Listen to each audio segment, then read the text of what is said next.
میں یہاں سے بات شروع کروں گا. جو ٹائم آپ نے بتایا بالکل درست.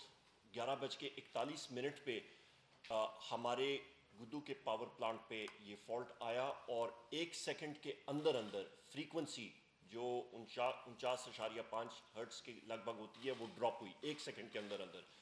اور اس نے ٹیکنیکل زبان میں اس کو کیسکیڈ کہتے ہیں کہ ایک یکے بعد دوسرا جو پاور پلانٹ کے سیفٹی سسٹمز ہوتے ہیں انہوں نے اپنے آپ کو شٹ ڈاؤن شروع کر دیا. ہر جگہ پہ یہ سسٹم میں گیا جہاں پہ پاور پلانٹس ہمارے چل رہے تھے.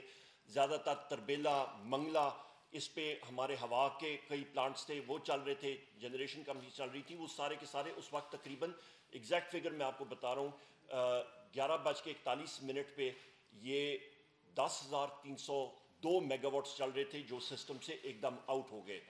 اور اس کے فوراً بعد میں خود بھی وہاں پہ نیشنل پاور کنٹرول سینٹر میں پہنچ گیا. ڈاکٹر گل صاحب بھی آگے، شبلی فراز صاحب یہاں سے مانیٹر کر رہے تھے. ہم لوگ میڈیا کو بھی اور ہم نے اپنی قوم کو اعتماد میں لیا، ایگزیکٹ بتایا ڈیٹیلز کے ساتھ کہ کون کون سے شہر کہاں پہ کتنی دیر پہ یہ آن لائن آئیں گے. اور یہ اور چند گھنٹے ہمارے لگیں گے اس سسٹم کو واپس آن لائن آنے میں.